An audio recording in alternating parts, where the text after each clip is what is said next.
Hey, all right. Hey, look at your folks are out there again. You got fans out there. There's people buying T-shirts with your name on it, and mouse pads and coffee cups. Hey, he's not interested. But I am. Hi, everybody. It's Robert Earl out here at the Eco Ranch Sustainable Living Educational Center in far west Texas. And we are just about 6 months away from actually opening up as an educational center where people can come, pay a little tuition, and learn how to live sustainably with an accurate, planned curriculum. But this is just a vlog. However, I'm going to lead off the vlog with the hydroponics, aquaponics end of things because I put those keywords very heavily into this. And quite honestly, I need some help with plant identification. I have one plant that I know I planted. I know I had seed spore. I don't have a clue what it is. So if you guys can help me identify it, I'd really, really appreciate it. I'd appreciate it. So, talking about the aquaponics. Well, I sat down and started editing this and forgot that I said I needed help identifying this plant. It is a plant I'm pretty sure that I got seeds for and that I planted thinking, oh, I'll remember where it is. Well, I'll tell you what. You start to get up in years and you start forgetting stuff. I don't know what this is. Serrated edges. There's a bloom. I want to show you a little bit better bloom. It's growing. Now, I've tried to eat it, and all it does is taste green, so the leaves aren't super edible. And I'm going to go show you the bloom stalk, but if anybody has an idea or can say, oh, that's a roof, tell me, please. Because if it's a weed, I want to get it out of here. Now, that's not a weed. That's an artichoke, and I got to tell you, we got about 25 artichokes here that are... we only got 4 or 5 plants, but see, there's a bloom right there. Okay, this is the bloom, if you want to call it that this plant puts out. And I got some growing in here. At first I thought they were, that they were blackberries because I had planted blackberries in here, but I didn't plant blackberries over there. So I don't know what they are, but they're all mixed in here with my artichokes. Anybody can tell me what it is, please tell me, because I'm at a loss as to whether I want to keep it or pull it out, because it takes up a lot of space in the garden.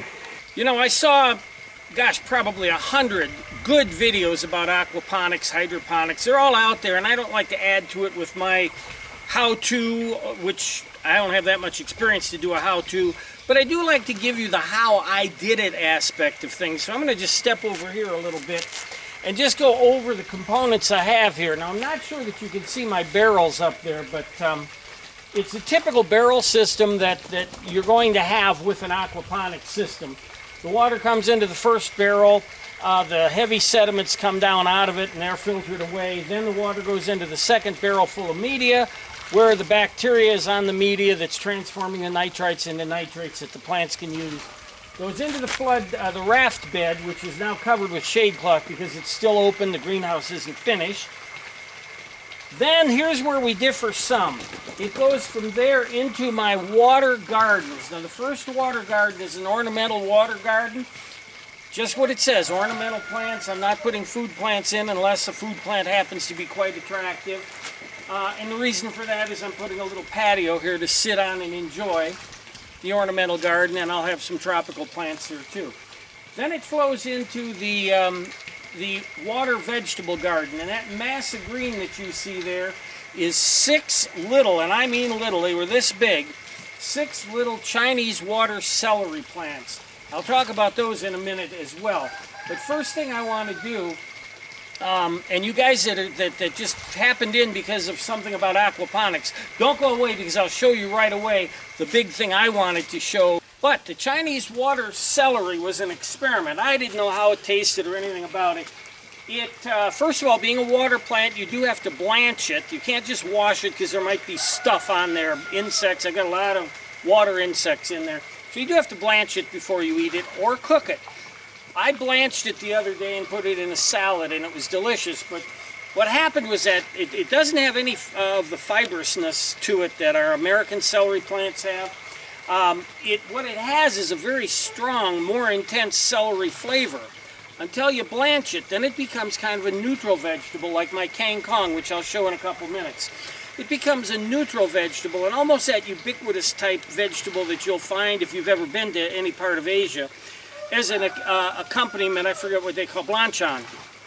In a little dish, this bunch of green stuff that's usually seasoned quite nicely. That's what it becomes, and I wonder if that's not what it is. So it does have a use other than, oh my God, celery. No. It is actually quite a delicious vegetable, and Debbie and I are going to eat quite a bit of it. I do sell it locally, but nobody knows what it is, and you know, it's kind of hard when people don't know what it is, especially when you're in the middle of nowhere and you know, you're dealing with people that aren't all that traveled. Anyway, let me go and show you the thing that I did want to show you. First of all, I'm going to go through the shade cloth here at the raft bed, or the lettuce bed as some people call it. Now this was, the dimensions are 48 by 96, but I did have to cut some off. And the reason I'm showing you this is because I'm going to show you what I did with the cut off pieces. My plants in here are growing very, very slowly.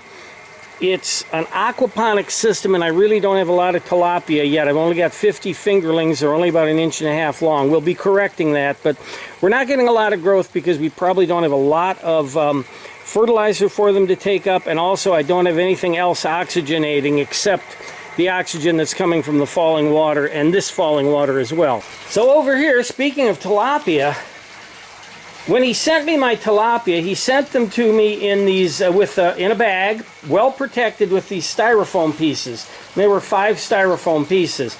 Well, you know, I don't. Of course, the mantra here, the thing that we teach the most, is the 3 R's of sustainable living, which is reuse, repurpose, recycle. So I repurposed that into more little floating beds. You can see I've got just some little seedlings starting in that. But then what I trimmed off of the big piece of styrofoam for the raft bed, I drilled holes in that, and I'm actually growing basil and lettuce in there. That's mainly what's in here, is basil and lettuce. I just thought you'd get a kick out of seeing that. It's something you could do. I think that if you're going into aquaponics anyway, and you don't have a water vegetable garden, in other words, a garden where vegetables that grow in water are growing, I think you're probably passing up on a pretty good source of food. We've got some kang kong here, which is Chinese water spinach, but we'll call it kang kong from here on out. The water celery, which, as I said, is delicious. The water chestnuts struggled this year. Next year they won't struggle, but this year they struggled. And another batch of kang kong. We're actually going to harvest this today because we have to cut the longer ends off so that it splits and starts growing sidebar or side whatever the hell you call them. Anyway, we're gonna have some of that for dinner tonight, which will surprise Debbie. But I did want to show you that, those of you that are into aqua/hydroponics.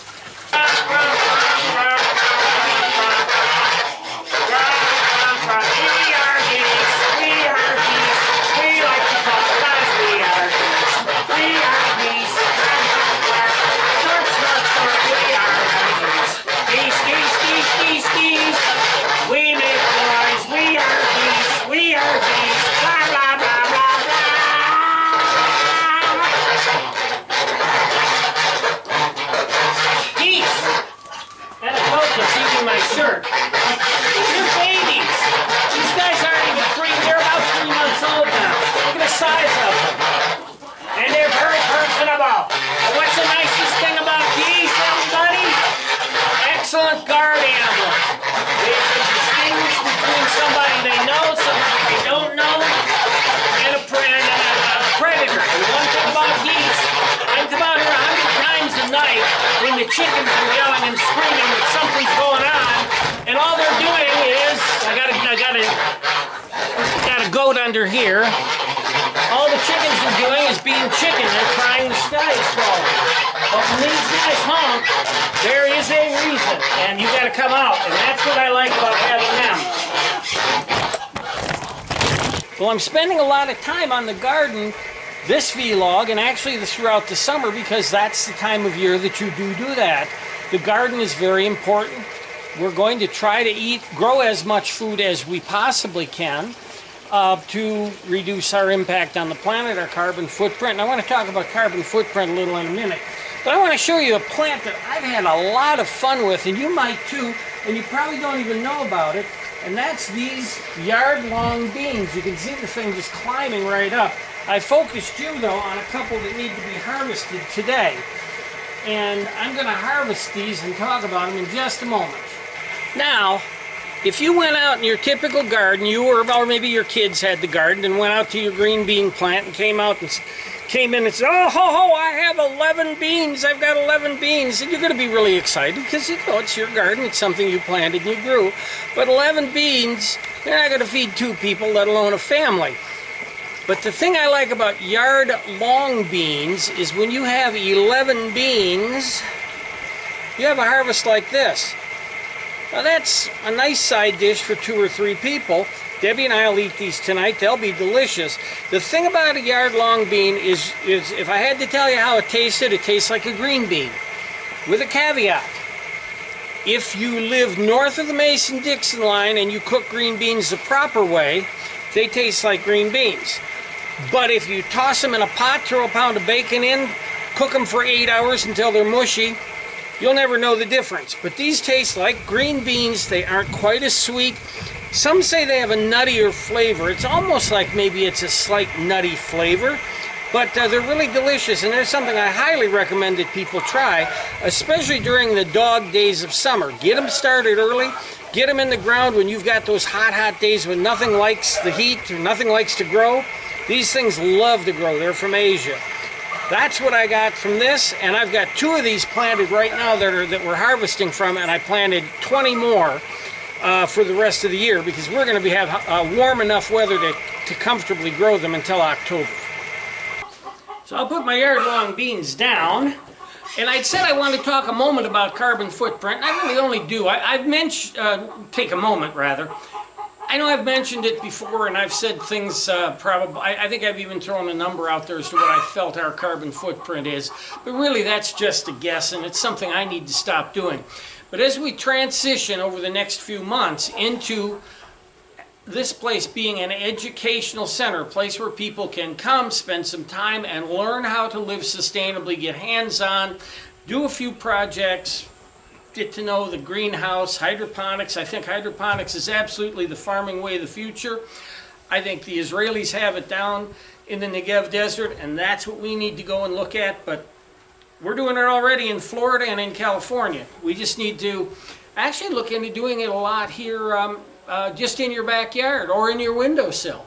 Very simple to do, and you can grow a lot in just a very, very small area. But that's a subject for another time. But talking about a carbon footprint, you know, a lot of us in the sustainability movement will talk about a zero carbon footprint, zero carbon footprint. I got to tell you, I'd love to see it, but it's unrealistic and unattainable. Number one, I'm going to buy things that I need. Most of the time I'm going to have them shipped in here. They're going to come with a lot of packaging. Well, that packaging, that's my carbon footprint. So all that packaging. I'm a chef. I cook with propane. Now I've got the sun and I can cook with the sun, but I like to cook with propane because I can control the temperature and I can get a much higher temperature because I do a lot of wok cooking. Propane, packaging, fuel. That's what hurts my carbon footprint. But even if you're trying to go with a zero carbon footprint, you don't drink coffee, you drink tea. Well, coffee and tea both come from overseas. That's being brought in. And rice, even for someone like me, wheat to cook with. That wheat's got to come from the American Midwest. Bread basket. So the idea is not to develop a zero carbon footprint, but until we get a handle on this population explosion that's going on, and let somebody else deal with that, but until we get a handle on the population explosion, all we can hope to do is reduce our personal carbon footprint as much as possible.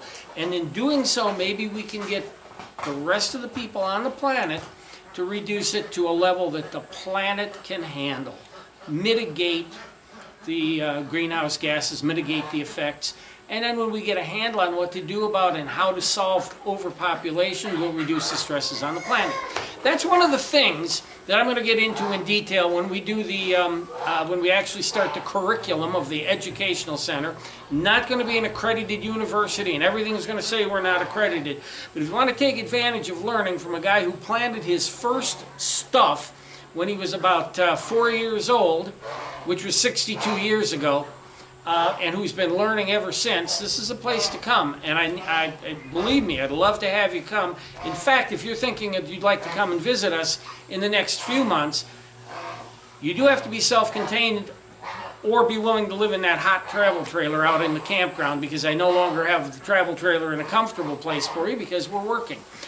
Absolutely welcome to come and visit. And I'd love to have you, as a matter of fact, because I need a lot of help with the rock masonry that we're going to be doing. That's what I was asking for, donations to help us reach our target. I'll reach my half of the target, but the half that I put into the fundraiser, that's what I need your help with. And if you can, please do. If not, just send me a hello, or if you're coming out this way, come by for a visit. Spend a day, spend a couple of days. Help me out here. Even an afternoon's help can help me tremendously. Anyway, look forward for more of that stuff. There's going to be more about the garden. There's going to be more about a lot of things coming up. I'm getting really excited, and now that I'm done with that job and not taking any more, we're going to get this place finished, because I know everybody's getting tired of this thing dragging on for 9 years. Bill, I hope you're out there. Because I don't hate to lose you because you got bored with how long it took. We're going to get this place done with your help, or without. I'm going to get it done. And until I do come back with more, it's Robert Earl out here at the Eco Ranch Sustainable Living Education Center in Far West Texas, saying see you later.